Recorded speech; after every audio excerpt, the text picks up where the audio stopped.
general, ¿cierto? Las fracturas requieren un periodo de inmovilización, ¿ya? Que varía generalmente de 4 semanas, ya sobre 4 semanas, ya a un periodo de 4 o 5 semanas, que es un periodo que se podría considerar normal, ya, o de un mes. Sin embargo, hay una serie de factores que muchas veces hacen que este periodo de consolidación de las fracturas se extienda un poco más, ¿ya? Y esos factores tienen que ver con elementos propios de la fractura o por condiciones generales de la persona o por condiciones propias del tratamiento, ¿ya? Entonces, esas son las tres determinantes que generalmente están asociadas cuando se producen retardos o alteraciones en la consolidación de la fractura, ¿ya? Voy a compartir brevemente pantalla donde vamos a poder ver la presentación que tiene relación con tratamiento de fractura, ¿ya?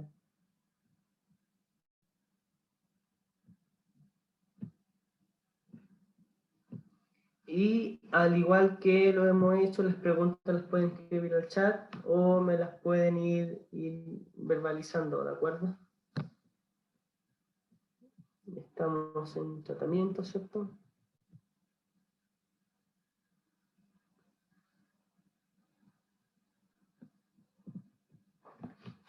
En general, tal como dije, las fracturas requieren de un periodo de inmovilización o reposo ya para que finalmente se consolide la fractura y se forme el callo óseo que ustedes saben que finalmente va a formar parte del tejido óseo para que va a formar la especie de matriz para que ambos segmentos óseos que se fisuraron puedan estar unidos, ¿cierto? De una manera mucho más estable y que pueda soportar las solicitudes mecánicas o de energía a las cuales se les pueda someter, ¿ya?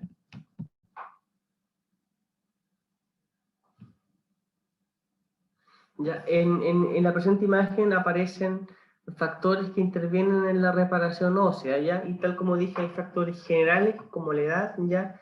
Por ejemplo, las personas que tienen mayor edad, ¿cierto? Un adulto mayor tiene mecanismos de reparación ósea que son más deficientes que una persona, por ejemplo, que tiene 20 o 30 años, ¿ya? Entonces la edad es un factor determinante a la hora de considerar el pronóstico y la evolución de una fractura, ¿cierto? El estado en general, ¿cierto? Tiene que ver con la presencia, por ejemplo, si hay patologías vasculares como hipertensión, diabetes, ¿ya? O incluso el estado nutricional con la presencia de déficit de vitaminas, ya déficit nutricional, que también son relevantes, especialmente en personas que tienen algún tipo de trastorno alimenticio, ¿ya? Existe la vitamina D, ¿cierto? Que en el fondo es la vitamina precursora. O sea, en general la vitamina D cumple la función de facilitar la absorción del calcio, ¿ya? Entonces, cuando muchas personas tienen déficit de calcio, en algunas oportunidades puede ser porque hay un déficit de vitamina D, ¿ya? Y la vitamina D facilita la absorción del calcio y ayuda a que el tejido óseo pueda fijar el calcio de mejor manera y con esto favorecer el proceso de reparación tisular, ¿ya? La calidad de la irrigación también, tal como dije, hay alteraciones como vascular, que tiene que ver con diabetes, que tiene que ver con colesterol, ¿cierto? Hipercolesterolemia, ¿ya? En definitiva, hace que el flujo sanguíneo sea menos adecuado y de menor calidad hacia regiones corporales específicas, ¿ya? ¿De acuerdo? Ahora, como gran característica, ¿cierto? Hay los huesos tienen irrigación sanguínea que es diferente una de otra, ¿ya? Por ejemplo, hay huesos que tienen peor cicatrización o reparación ósea porque la irrigación sanguínea es más deficiente en alguno de ellos, ya como por ejemplo los huesos del tobillo, ya el hueso escafoide, ¿cierto? Que se reconoce como un hueso que tiene una irrigación vascular bastante precaria, ¿cierto? Y que frente a mecanismos que pueden provocar fracturas finalmente hace que la evolución sea mucho más lenta o mucho más, o que aparezcan algunas complicaciones asociadas a un retardo de la consolidación. ya, en tanto que factores locales tienen que ver con el tipo de fractura, ¿cierto? Que es una determinante importante a considerar, el lugar de la fractura, si es en la zona donde está el cartílago de crecimiento, probablemente hay mucho más actividades de las células osteoclastos y osteoblastos que en definitiva van a formar parte de este mecanismo de reparación ósea, ¿ya? Y los grados de lesión de los tejidos blandos, por supuesto, si hay lesión de tejidos blandos, probablemente la evolución sea un poco más lenta desde el punto de vista de la recuperación funcional y de la formación de la consolidación de la fractura. Y los tipos de huesos, ¿cierto? Tal como dije, los huesos tienen irrigaciones vasculares diferentes, no todos los huesos se irrigan, a pesar de que todos lo hacen de la misma forma, algunos se irrigan mucho mejor que otros, ¿ya? Y tipos de fractura en relación al nivel de compromiso, ¿cierto? Puede ser fracturas simples, solo tejido óseo, o fracturas complicadas que afectan vasos sanguíneos, nervios u órganos, incluso como una fractura costal, costilla, o sea, fractura costal un pulmón, ¿cierto? O una fractura costal más baja, el hígado, el páncreas o algún segmento del intestino. No lo mismo con fracturas a nivel pélvica, ¿ya?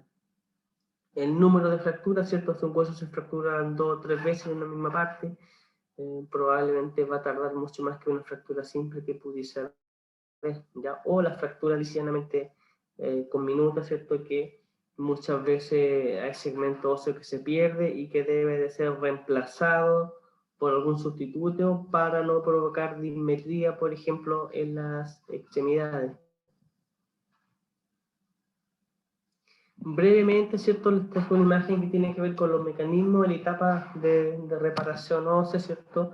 Que se reconocen en general 3 etapas: una etapa de inflamación, que generalmente está precedida hasta las 72 horas posterior a la lesión ya, una fase de inflamación, una fase de proliferación, ¿cierto? Ya que básicamente ocurre una formación de tejido cartilaginoso, ¿cierto? Que después se comienza con un proceso de osificación, ¿ya? Y que está dado en gran medida por la formación del callo óseo, ¿cierto?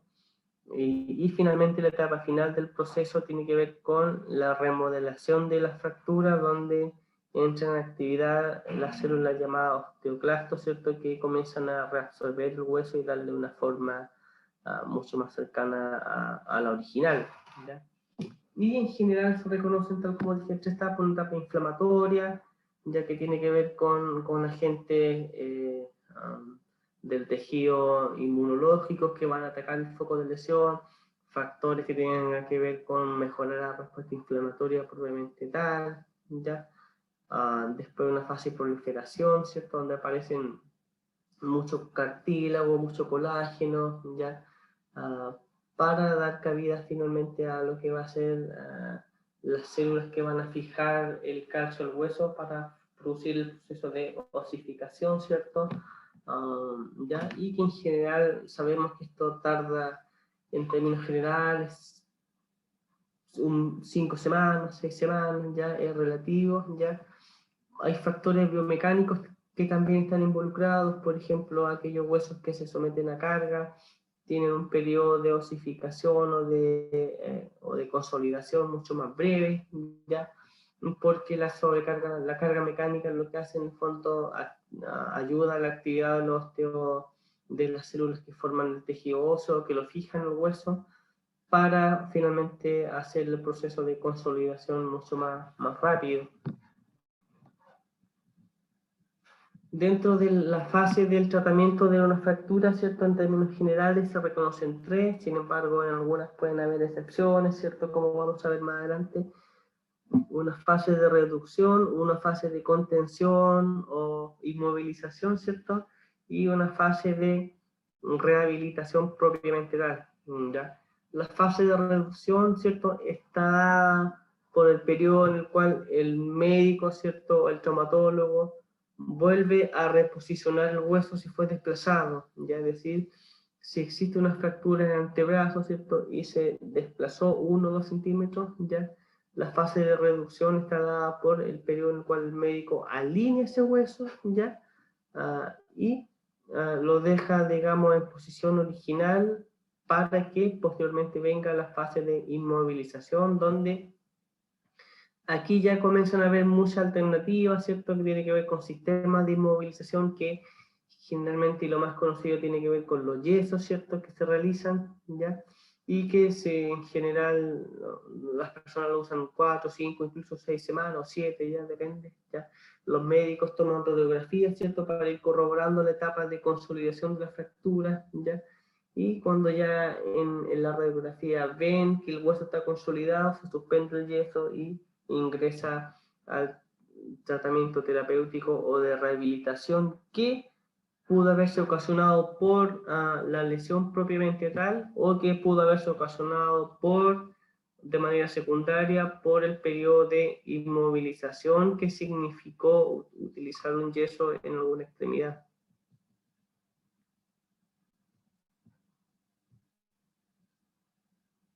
¿Ya? Y esta imagen la dejé en blanco porque lo que quiero es que ustedes revisen, estudien los mecanismos que afectan la consolidación ósea, ¿cierto? Porque son relevantes ya, así que esta es la tarea, ¿de acuerdo?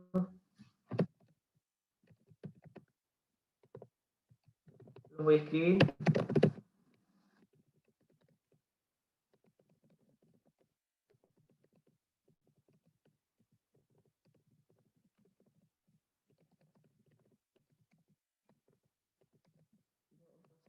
Los que le he nombrado, quisiera que le diera una mirada a esto, ya, a los mecanismos que se ven involucrados en los procesos de consolidación de la fractura y reparación ósea. Consolidación de la fractura es un término que se refiere a cuando la fractura ya está formado el cuello óseo y logra soportar las fuerzas biomecánicas. ¿Ya? Entonces, cuando la fractura ya está consolidada, se suspenden los yesos, ¿cierto?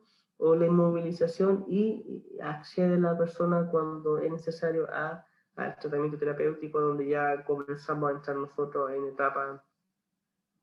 la etapa de rehabilitación propiamente tal.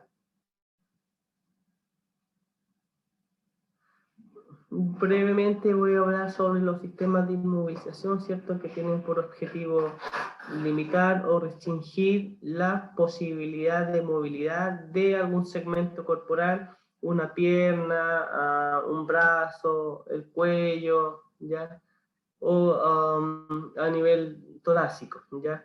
Existen fracturas, por ejemplo, fracturas costales, ¿ya? Que no requieren inmovilización más que el descanso, ¿ya?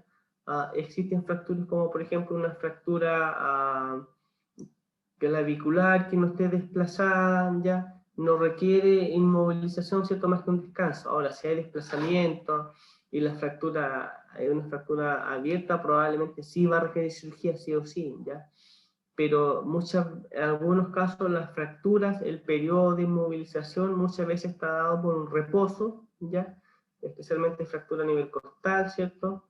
O fracturas claviculares o de escápula, cuando no son tan complejas ya. El periodo de inmovilización está dado por un descanso, ¿cierto? Que significa no hacer fuerza excesiva, una licencia médica para no ir al trabajo y hacer el reposo relativo hasta que el hueso, por los mecanismos de reparación ósea que ustedes van a estudiar, finalmente forme el callo óseo y se consolide, de tal manera que ya posteriormente pueda la persona retomar la actividad de la vida cotidiana.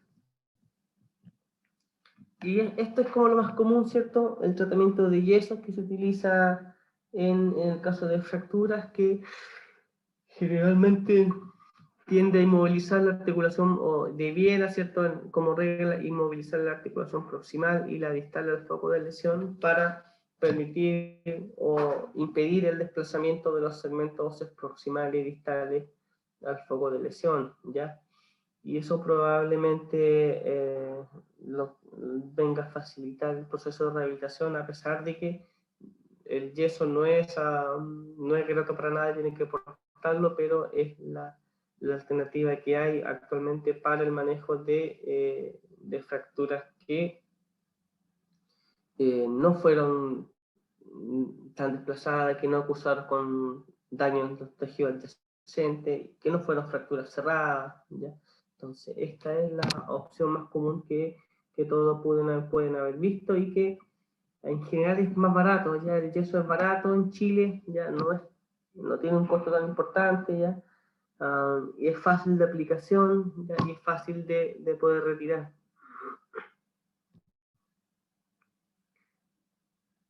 Estos no sé si los conozcan, ya, son sistemas de fijación internos y externos, ya. Por ejemplo, cuando voy a mostrarle esto, ya el indicador muestra un sistema de fijación interno, ya, por ejemplo, donde hay fracturas como en esta zona, donde el hueso se fracturó en 3 partes, ya se pueden colocar placas, ¿cierto? O tornillos endomedulares, ¿cierto? Que en cierta manera van atornillados a los huesos, ya, a la parte proximal, a la parte distal, y en la porción media que se pudo haber desprendido, ¿ya? Y después viene y se cubre con piel y listo, ya. Entonces es un mecanismo de fijación interna porque no se ve desde el espacio exterior, ya. Y en tanto que en fracturas más complejas todavía, donde hay pérdida de la longitud ósea, por ejemplo, o hay mucho daño vascular o de tejidos periféricos, o nuevamente hay que hacer otra cirugía, ya hay fracturas que a veces son complejas y que el cirujano tiene que intervenir más de una vez, es decir, una cirugía ahora, la otra en 2 o 3 semanas más, una tercera en un mes más, otra en 6 o 7 semanas más, de acuerdo a la evolución, ya. Entonces hay fracturas complejas que se resuelven en varias intervenciones quirúrgicas, ¿ya? Y una de estas tiene que ver con estos sistemas de fijación externos que se llaman o comúnmente se conocen como tutores, ¿ya? Entonces es una especie de prensa que fija unos tornillos a la porción proximal, ¿ya? Y fija tornillos a la porción distal, ¿ya? Y permanecen unidos mediante este sistema que va por fuera de la piel, ¿ya? Y que los alinea, ¿ya? Y que tiene además la particularidad que cuando, por ejemplo, si una persona se fracturó esta pierna, ¿cierto? Perdió 3 o 2 centímetros de longitud ósea, con este sistema es posible irlo recuperando porque se va estirando como un tornillito, ¿ya? Se aprietan unas cosas o se sueltan acá, el traumatólogo lo hace, ¿cierto? Y va formándose el callo óseo, ¿ya? Y la medida en que se va formando el callo óseo, va estirando un poquitito más esto, estira esto de esto. Después se forma más callo óseo y va estirando, va estirando, va estirando, va estirando, hasta que finalmente logra quedar con una longitud lo más parecida posible a la extremidad contralateral, ¿cierto? Porque si perdiera 2 o 3 centímetros de longitud, estaríamos frente a un problema de dismetría donde una extremidad queda más larga o más corta que la otra respectivamente. Y esto es lo que le estaba mostrando, los sistemas de fijación externa, los tutores, ¿cierto? Ya que se utilizan en fracturas como ya mucho más complejas, estos son equipos altamente costosos, ya. Y altamente costoso también es el proceso de intervención quirúrgica, los cuidados de las infecciones también ya son súper importantes y las infecciones a veces son recurrentes también. Hay pérdida, por ejemplo, como ven aquí, de tejido epitelial, de piel, ¿cierto? Hubo un desforramiento, ya pérdida de tejido muscular, ya entonces, aparte de reparar el hueso, ¿cierto? Hay que reparar los músculos, hay que reparar los vasos sanguíneos, ¿ya? Y, por supuesto, después hay que reparar, llevar todo esto a la rehabilitación, ¿ya? Hay alternativas también, como tornillos, ¿cierto? En los casos de fractura en el cuello femoral, ¿cierto? Se utilizan tornillos, placas, tornillos endomedulares, son estos, ¿cierto? Que van en la porción interna, ¿ya? Algunos tornillos se sacan, otros permanecen ahí, ¿cierto? Y se van reabsorbiendo de manera autónoma, ya no requieren de una cirugía para poder extraerlos. En el caso de fracturas vertebrales, ¿cierto? También para evitar desplazamiento de una vértebra sobre otra, ¿cierto? O cuando hay fracturas de los cuerpos vertebrales también, específicamente de cuerpos vertebrales, se utilizan estos sistemas que son placas, ¿cierto? Que unen por lo general 2 o 3 vértebras, ¿ya? Y de esa manera se evita el desplazamiento de una vértebra, lo que pudiese provocar una laceración de la médula espinal o pudiese provocar una compresión de la médula espinal, ¿ya? Y con esto, por supuesto, la persona tiene menos riesgo de eso, ¿cierto? Y lo que sí, probablemente siente de repente un poco de incomodidad frente a algunos movimientos de tronco, probablemente va a perder flexibilidad a la flexo-extensión o a la rotación inclusive, pero que en gran medida va a depender un poco de la altura a la cual se produzca la lesión. ¿Ya? Brevemente voy a hablar sobre los esguinces, que los esguinces corresponden a lesión ligamentosa, ¿cierto? ¿Ya? Y se clasifican de acuerdo al nivel de lesión. Ya, los esguinces, este es un tendón normal, perdón, un ligamento normal, ¿cierto? Ya que se puede ver en las fibras longitudinales, indemnes, un esguince grado 1, donde se ven pequeños desgarros de los ligamentos, ¿cierto? Como se ve ahí. Un esguince grado 2, donde el ligamento ya se rompe, ¿cierto? En alguna parte, pero aún permanece unido, ¿ya? Y un esguince grado 3, donde ya hay una completa separación de los segmentos que forman parte del ligamento, ¿ya? Y los esguinces más comunes tienen que ver con los esguinces de tobillo, especialmente en las prácticas deportivas y en las damas, ¿cierto? Que utilizan calzado de taco alto, ¿cierto? Que muchas veces producen estos típicos torcedones de tobillo que hace que el pie vaya hacia medial, ¿cierto? Con carga de pesas externos y se rompe el ligamento colateral medial del tobillo, ¿cierto? Perdón, colateral, ligamento lateral, colateral del tobillo, ya que es lo más frecuente que puede sufrir una lesión de esta zona, ¿ya? Lo mismo el mecanismo de lesión cuando a veces el movimiento es mucho más acrecentado o se le aplica más carga de peso, se puede romper más de un ligamento, ¿cierto? Los ligamentos es tejido conectivo que une un hueso, un segmento óseo con otro segmento óseo, ¿ya? Y que lo que le dan estabilidad a las articulaciones. Una imagen de las luxaciones, ¿cierto? Luxaciones, por ejemplo, aquí se ve la articulación normal, ¿cierto? Lo voy a agrandar. De una articulación normal de cintura escapular, ¿cierto? Con el húmero, ¿cierto? Y la cavidad glenoidea, ¿ya? Donde articulan su posición, ¿ya? Y una luxación gráficamente consiste en el desplazamiento de una porción articular por sobre la otra, ¿ya? Entonces, a nivel de escapular, la luxación más típica es la luxación anterior del húmero, ¿cierto? ¿Ya? Que hace que la cabeza femoral pudiese salir de la cavidad glenoidea, ¿ya? Y que este es un mecanismo que se conoce como luxación de la cavidad de la cabeza femoral, ¿ya? No, perdón, una luxación de la cabeza del húmero, ¿ya?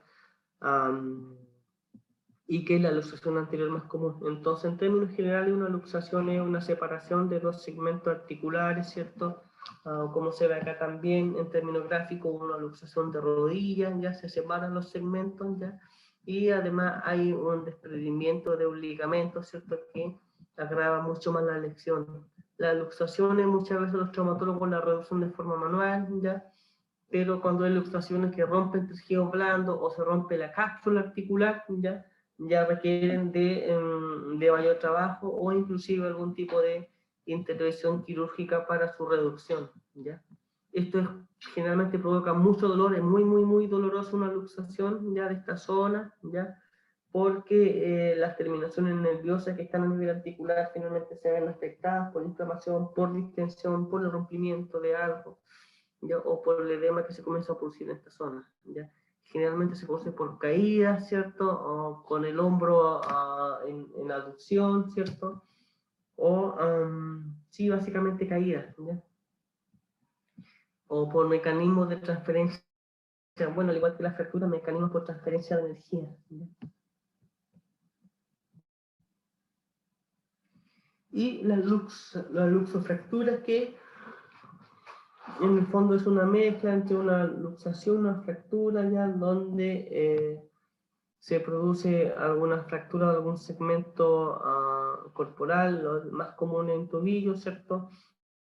Pero que además significa la separación de las porciones articulares, ¿ya? Entonces, son niveles de daño ya mayor que se van a producir a nivel de tejido óseo, ¿ya?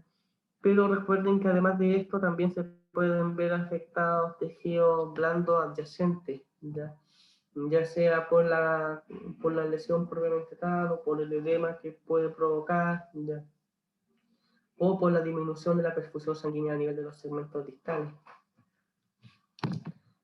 Dejo de compartir la presentación y doy paso a las preguntas. Después, bueno, aquí aparece una pregunta. Paula Chacón me dice, profe, ¿qué tan probable es desarrollar una embolia grasa en una fractura? ¿Se puede prevenir? Embolia grasa puede activar la cámara.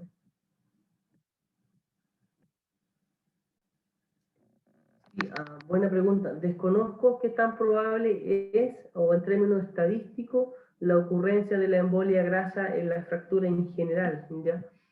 Sin embargo, puedo agregar que la embolia grasa se da con una mayor prevalencia en personas que tienen como un aumento de volumen importante, ¿ya? Una embolia grasa es una deposición de grasa, ¿cierto?, entre un segmento óseo que se fracturó y el otro, ¿ya? Entonces, a pesar de que puede que no se forme el callo óseo, entonces no se pega, y lo que hay en un hueso y el otro es grasa, ¿ya? Entonces, como no es tejido óseo, finalmente no se va a producir callo óseo, o si se produce el callo óseo va a estar intercedido por una capa o una cutícula grasa que va a finalmente afectar a que esta consolidación se pueda realizar.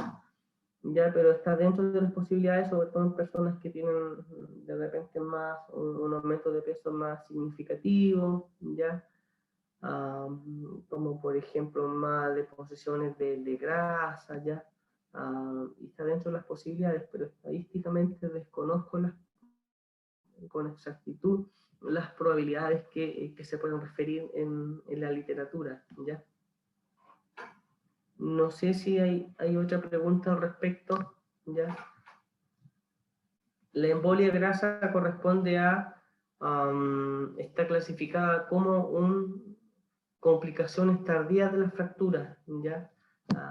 ¿De acuerdo? No es una complicación inmediata, es decir, si alguien se fractura hoy día, no es que tenga una embolia grasa mañana o dentro de los 4 o 5 días, probablemente la embolia grasa pudiera pesquisarse al cabo de varias semanas después, ¿ya? Preguntas sobre lo que le acabo de contar. Como vieron, hay diferentes tipos de reducción o de fijaciones de las fracturas, y tienen que ver en gran medida con la complejidad de la lesión, con la lesión de los tejidos adyacentes, tal como les dije, las fracturas de mayor complejidad en algunos casos requieren más de alguna intervención quirúrgica, ¿de acuerdo? Y en algunos casos, a pesar de que se intente todo lo posible para salvar la extremidad, muchas veces, ¿cierto?, se requiere o se determina una amputación porque ya no es posible salvar la extremidad que fue dañada. Sí, las luxaciones corresponden a la separación de dos carillas articulares, por ejemplo, luxación de cadera, que es típico, ¿cierto? Luxación del hombro, algunas luxaciones de dedo, por ejemplo, cuando se aplican fuerza en los dedos, se separan las carillas articulares y eso representa una luxación, Y que en general también requieren de un periodo de inmovilización o de reposo, de descanso, Hay personas que son como hiperlaxas de repente, que tienen mucho más facilidad para subluxar una articulación, o dislocar, por ejemplo, pero se debe en realidad a la presencia de colágeno. Las mujeres tienen mayor tendencia a subluxarse, ¿cierto?, por la mayor flexibilidad, ¿cierto?, que tienen en los rangos de movimiento, ¿cierto? Y básicamente por la misma presencia de colágeno de algunos tipos, ¿cierto?, a nivel como articular y de tejido blando. Profe, ¿cuál? ¿Sí? O sea, quizá esto no tiene tanto que ver con la clase, pero ¿qué es la intervención al final de rehabilitación que hace el terapeuta ocupacional no sé, en estos casos? Puede ser, no sé, una fractura, luxación, esguince. ¿Qué hace más o menos así como a rasgos generales? Sí, buena pregunta. Mira, en rangos generales, las fracturas va a depender, ¿cierto? Si las fracturas, el terapeuta ocupacional accede o el paciente accede a rehabilitación cuando ya está consolidada la fractura o cuando ya está la fractura todavía en agudo, digamos, con yeso, ¿ya? Entonces, por ejemplo, si una persona tiene una fractura de húmero, ya se va a movilizar todos húmeros, se moviliza todo el segmento, ¿cierto? Entonces el traumatólogo puede pedir tal vez una palmeta para evitar que los tendones de la mano se retraigan, ¿ya? Entonces eso se puede hacer en agudo, ¿ya? O, por ejemplo, si el paciente ya salió de agudo y la fractura consolidó, ya la fractura deja lesiones, ¿cierto? Propias de la lesión, ¿ya? Y muchas veces se producen alteraciones que son propias de la inmovilización, ¿ya? Entonces, si una persona, un niño, un adulto está 4 o 5 semanas sin poder mover la mano, ¿cierto? Sin poder mover el codo, probablemente haya que hacer un ejercicio de rehabilitación para que pueda vestirse solo, para que pueda comer solo, para que pueda cortar con tijera, para que pueda amasar, hacer el pan, para que pueda conducir un vehículo, para que pueda bañarse solo, ¿ya? Entonces, finalmente, independiente de la lesión que pudiese tener una persona, lo importante es poder llevarlo a la funcionalidad, ¿ya? En el caso en algunos casos, cuando hay retardo en la consolidación, algunos terapeutas hacen una órtesis que se llama brace de Sarmiento, ¿ya? Que en el fondo viene a reemplazar un poquitito el yeso, ¿ya? Hoy día también hay yesos que son plásticos, que probablemente más adelante ya les va a tocar verlos, ¿ya? En el caso de las luxaciones o subluxaciones de dedo, mano, se hacen órtesis para evitar que esto ocurra, o para la inmovilización que requiere después de la reducción, ¿ya? Entonces, en definitiva, depende. Ahora, si un niño, por ejemplo, en edad escolar y se fracturó un radio, el húmero, probablemente requiere algunos ejercicios para que pueda volver a tomar el lápiz, para que pueda escribir, para que pueda vestirse, para que pueda llevarse la cuchara a la boca, ¿ya?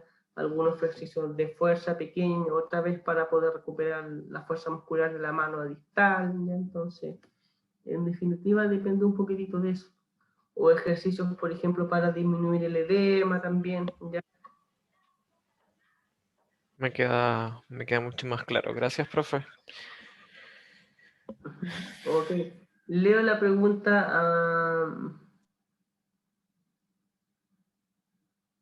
Bárbara Muñoz. Me dice, profe, ¿y por qué a veces suenan como las articulaciones sin haber tenido fracturas? Ya, sí, eso a veces es algo que pasa, o sea, suenan las articulaciones, tal como tú dices, suenan las articulaciones, pues no suenan los huesos, ya. Entonces suenan porque provocan cizallamiento de un hueso contra otro, ya. Pero no necesariamente significa una fractura. Hay personas que hacen sonar como sus dedos, ya, y justamente es por estos mecanismos como de cizallamiento que se producen a nivel articular, ¿de acuerdo? Que son normales, ¿cierto? Algunas personas tienen mayor flexibilidad que otras y lo pueden desarrollar. ¿De acuerdo? Después Paula Chacón me pregunta, profe, en el caso del E15 que no es tratada inmediatamente, ¿es posible recuperar esa lesión con tratamiento posteriormente, por ejemplo, semanas después? Sí, mira, los tejidos blandos como los ligamentos se pueden recuperar solos, ¿ya? ¿De acuerdo? Por ejemplo, un E15 grado 1, ya lo único que necesita es reposo, ¿ya? Para que en el fondo el tendón que ya se rompió un poquitito no se rompa completamente, ¿ya? O si el E15 grado 2 ya y el tendón, perdón, y el ligamento todavía le queda una porción que está conectada, probablemente también va a poder reparar como solito con un reposo adecuado, ¿ya? Pero si el E15 ya es grado 3, ya ahí probablemente sea mucho más difícil que los ligamentos se puedan reparar solos, ¿ya? Y ahí pudiese venir la posibilidad de, por ejemplo, una cirugía. Ahora, yo les cuento una cosa, hay personas que, por ejemplo, si yo tuviera um, uh, yo tuviera 40 o 50 años, ¿ya? Y se me corta un ligamento cruzado, ¿ya? Grado 3, ¿cierto? El ligamento cruzado es un ligamento importante de la rodilla, el ligamento cruzado anterior, que generalmente es lo que más se rompe, ¿ya? Entonces, el traumatólogo finalmente pone la opción, ¿ya? Si bien puedo vivir perfectamente con un ligamento cruzado cortado, ¿cierto? De acuerdo, o sea, les cambio un poco el ejemplo, ¿ya?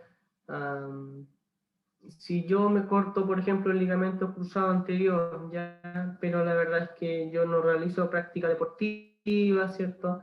Mi vida es más bien sedentaria, trabajo en labores de oficina, probablemente el impacto que tenga sobre mi vida la rotura del ligamento cruzado anterior sea súper poco significativo, ¿ya?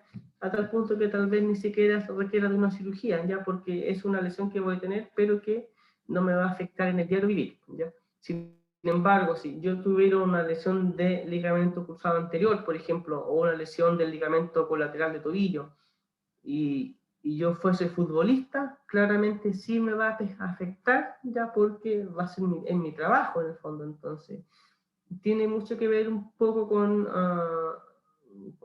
los intereses y con lo que realice la persona en definitiva, ¿ya? Pero siempre los traumatólogos ponen eso en la balanza, ya que es tan importante para usted, ¿ya?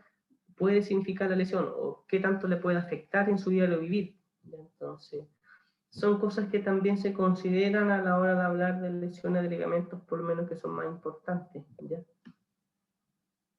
Espero haber podido responder la pregunta después. Ya. Eso, Paula, no sé si lo voy a responder ya. Ahora, los ligamentos son particularmente cuando no se reparan solos, ¿cierto? Después mucho más difícil porque los tejidos se tienden a retraer, a fibrosar, ya comienzan a degenerar, entonces generalmente el traumatólogo le va a preguntar esa opción como inciso, ¿ya? Y esa opción Profe, probablemente... Sí, adelante. si por ejemplo uno se le produce un, no sé, un esguince de tobillo como en la parte como externa, por decirlo así, en Uh la -huh. parte como la típica que uno se dobla hacia adentro, Uh -huh. ¿cierto? Uh -huh. Si ese no es tratado, por ejemplo, un grado 2 o un grado 1 correctamente, ¿qué puede sucederle a la persona? O sea, puede tener un esguince crónico o algo así como que cada vez que vaya caminando tenga posibilidades de doblarse el tobillo nuevo, algo así, no sé. O sea, digamos si no le da el descanso adecuado, ¿qué puede pasar? Si no le da el descanso adecuado, claramente ese 15 se puede, si es un grado 2 y no le da el descanso adecuado, claramente ese 15 le va a provocar puede provocar un 15 de grado 3, por ejemplo, que se rompa completamente, ¿ya? Ahora, ese 15 de grado 2, si le da el descanso adecuado, se puede recuperar, ¿cierto? Pero después va a necesitar un ejercicio de fortalecimiento, porque en el fondo una lesión de parte blanda sí o sí va a generar una cicatriz, ¿ya? Y esa cicatriz significa una evidencia de que ahí hubo una lesión, ¿ya? Entonces, si no se trabaja con ejercicio específico, ese 15 puede volver a aparecer, ¿ya? Se puede volver a torcer el pie y nuevamente aparecer la lesión, entonces, y algo que le pasa mucho a los futbolistas, ¿ya? Sí, suele suceder. Hay futbolistas que se lesionan una vez, otra vez y otra vez en el mismo pie, ¿ya? Y es porque en el fondo un futbolista se apura tanto en su rehabilitación o lo apuran tanto para que vuelva a jugar que no hace el descanso adecuado o que no hace el tratamiento de rehabilitación adecuado, ¿ya? O que muchas veces está haciendo el tratamiento de rehabilitación y lo ponen a jugar, ¿ya? Y nuevamente se rompió porque el ligamento no estaba listo. Y eso pasa muchas veces. O sea, pasó hace un par de semanas con un futbolista que creo que era no sé, de Colo Colo, que lo colocaron en la cancha cuando el médico deportivo decía que todavía no estaba listo para jugar y lo colocaron para jugar. Entonces, esas cosas pasan, pero en términos simples también le puede pasar, por ejemplo, a una persona que es secretaria, ¿ya? Y que A cree mí que se... me pasó eso. Me pasó eso que dice usted de que me esguincé jugando básquetbol, un esguince grado 2, y me pasaba que a lo más mínimo así, no sé, pisaba una piedra o algo mal, se me doblaba el tobillo, no, porque nunca hice como una rehabilitación, nunca fui al kinesiólogo. Y Ujú. después ya, obviamente, hablando con algunas personas, claro, pues me di cuenta de que tenía que hacer unos ejercicios y ahí empecé a investigar y hice algunos ejercicios. Y ya Sí, para fortalecer. Ujú. de ahí se me fue recuperando y no me volvió a suceder. Pero al principio me pasaba eso, que me volvía a esguinzar. Sí, entonces hay dos cosas que son importantes en los 15 de pie, ¿ya? O de miembro inferior. Primero, el fortalecimiento muscular, ya que se tiene que hacer para evitar que el esguince pueda volver a repetir, ¿ya? Y que básicamente es un trabajo que hace el kinesiólogo, ¿ya? Pero el otro pilar importante para disminuir la ocurrencia de los esguinces en miembro inferior tiene que ver con los ejercicios de propiocepción, ¿ya? Entonces, la propiocepción lo que busca es mejorar las reacciones de equilibrio. Entonces, si yo voy corriendo así, ¿ya? Y apoyo el pie en esta posición, ¿ya? Lo que yo espero con la propulsión es que el pie en un milisegundo alcance a corregirse, ¿ya? Que se corrija y apoye bien, ¿ya? Pero si yo no trabajo el ejercicio de propulsión, voy corriendo, corriendo, apoyo mal, ¿ya? Y se vuelve a romper nuevamente el ligamento. Entonces, Claro, pues, la propiocepción, especialmente en el básquetbol, que es un deporte donde hay muchos saltos, si el pie al saltar carga mal después, ¡pum! ¿Ya? Y no hay ejercicios, y no hay estas reacciones de tobillo que se llaman, ya que en el fondo son reacciones automáticas que enderezan el tobillo. Entonces, claro. de esta manera protegen de la lesión que pudiese ocurrir. Eso me pasó a mí, yo iba, bueno, iba saltando, pero alguien me empujó, entonces en el momento que me empujó no me di cuenta, doblé el tobillo en el Uh aire -huh. y después caí con el tobillo doblado. Entonces Sí, me pasó eso. así que la recomendación en general para las mujeres, ¿cierto? Que les gusta usar zapatos altos, ya, o con tacos súper como delgaditos, ¿cierto? Que contenga bien tobillos, que le dé una buena estabilidad a los tobillos para evitar estos esguinces, ¿ya? Y en lo posible también hacer algunos ejercicios de pie, ¿cierto? No usar los tacos siempre, ¿ya? Y por supuesto usar los tacos en aquellas zonas en las cuales la superficie sea regular y no haya hoyo en el suelo ni nada, ¿ya? Profe, Uh-huh. bueno, mi duda es porque se supone que las personas generalmente cuando sufren este tipo de accidentes se van al kinesiólogo, pero Uh-huh. ¿qué los llevaría a nosotros? O sea, que vaya al terapeuta ocupacional en vez del kinesiólogo, o sería Sí, posteriormente. sí, en general los E15 los tratan mucho más los kinesiólogos, ¿ya? Especialmente los E15 en miembro inferior, ¿ya? Pero los E15 extremidades superiores, en general, ahí los terapeutas vemos mucho más pues, E15 de codo, de muñeca o de dedos, ¿ya? Y nos llegan mucho más pronto a nosotros porque hay que inmovilizar, entonces se inmoviliza con una órtesis, ¿ya? Pero sí en extremidades inferiores concuerdo contigo en que los kinesiólogos se dedican mucho más a esto, ya porque en el fondo están más formados en temas deportivos, ya pero a nivel de 15 de manos, ¿cierto? ¿Ya? Ahora, hoy en día los terapeutas van adquiriendo nuevas herramientas como son los taping o estos vendajes de colores que probablemente pueden haber visto en televisión o que estuvieron de moda en algunos realities también, pero quienes aplicamos eso también es una alternativa para poder tratar algunos de 15 porque le da estabilidad a nivel articular. ¿Ya? Pero sí pasa en la práctica, pero como te digo, en general nosotros vemos mucho más que pies, personas con el 15 de mano, que es más frecuente. O sea, que no es más frecuente que las lesiones de pie, pero que es más frecuente, lo más frecuente que nosotros vemos en términos de 15, ¿ya? Ya. Ah. Entonces, Catalina me pregunta, gracias por la pregunta. Ya Catalina Paredes me pregunta, profe, ¿qué consecuencias trae una fractura de peroné si no se cuida adecuadamente? ¿Ya?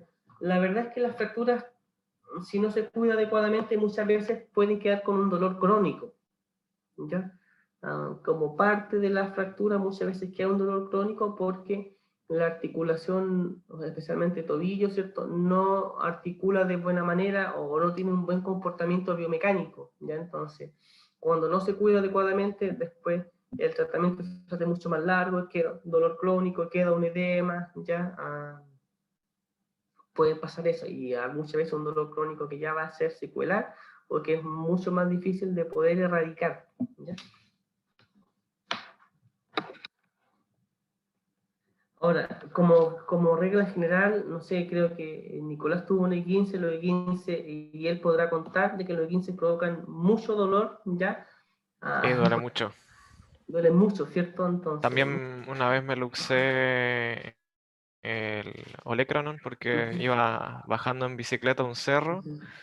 y había un salto y yo no conocía como la ruta bien y había un salto y me frené en el último momento tratando obviamente no saltar y me caí.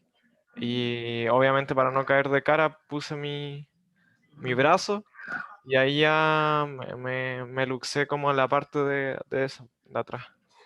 Que también duele. ¿Ya? Sí, duele mucho. De hecho, ahí Ujú. no me podía, como, o sea, no podía respirar bien del dolor, como que me dolía tanto que me costaba respirar y sentía como sudor helado en el momento y cosas así.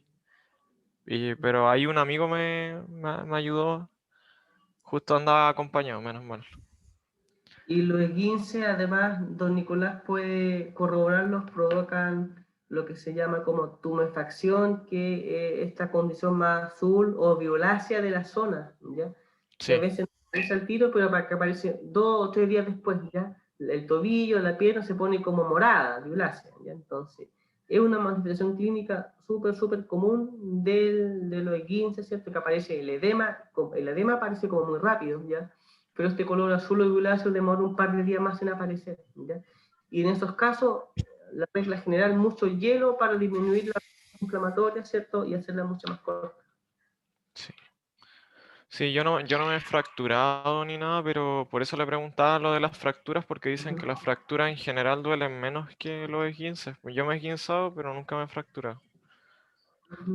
Sí, Pero sí, igual la yo creo que fractura es en relativo. general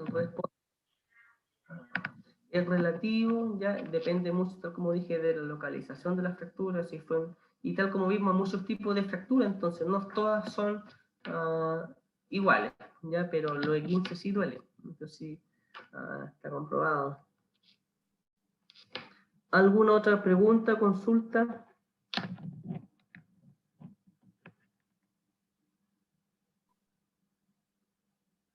Les dejé una tarea, ya los mecanismos que afectan la consolidación y los mecanismos involucrados en la reparación ósea. ¿Ya? Entonces, esa es la tarea.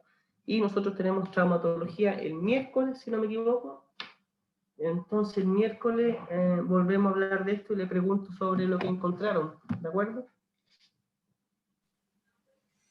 De acuerdo, profe. Yo no tengo dudas, por lo menos. No sé, alguien más. ¿Nadie más tiene consulta? No, profe, a mí me da como curiosidad Sí. el hecho de como en qué actividades se podría producir estas como esguinces de extremidades superiores, porque no me lo imagino mucho, pero o puede ser, por ejemplo, accidentes más laborales o no, Sí, puede ser en accidentes laborales, ¿ya? De repente lo que yo he visto en niñas que hacen, bueno, ahora no, pero que hacían básquetbol o voleibol, ya que es súper frecuente, pues, ¿ya? O mm, de repente mamás que también hacen actividades como voleibol, básquetbol, ¿ya? O fútbol, incluso handball, En el tenis yo he visto que se producen en el luxaciones del tenis codo, también. de codo Ujú. y esguinces como por ahí, por esa zona. Ujú, sí, mm, pero básicamente en deportes como básquetbol, voleibol, handball, ya que tengan que golpear con las manos, ¿ya? ah, Eso. O a veces sí, en algunos bailes también, porque en estos bailes donde se baila a dos y se toma mucho de la mano, a veces un giro mal, así que la pareja, por ejemplo, le puede guisar un dedo al otro. Dios, ¿Qué pasa? sí. ¿Ya? Entonces, bueno, ahora ya no se puede bailar, pero pasaba, ya se ven esas cosas, ¿ya? Hay algunos trabajos también. Ujú. Ya, pues, sí, gracias. ¿De acuerdo? Entonces, la invitación para el día miércoles que revisen los mecanismos de reparación ósea y de consolidación de las fracturas desde la fisiología y lo comentamos brevemente antes de empezar la clase, ¿ya? Las caídas también puede producir 15, correcto, ¿ya? Los comentamos antes de comenzar la clase y el día miércoles ya vamos a hablar sobre Otro tema que además tiene relación con fractura, que tiene que ver con el mecanismo, con las secuelas, consecuencias inmediatas de la fractura y tardías. ¿Ok? Le agradezco a quien grabó la clase ya y le agradezco a toda usted y a todos ustedes su participación. ¿Ya? Y nos vemos el día miércoles. Y le voy a enviar un like que recién estoy aprendiendo cómo se hace. Nos vemos. Ya, profe, que esté muy bien.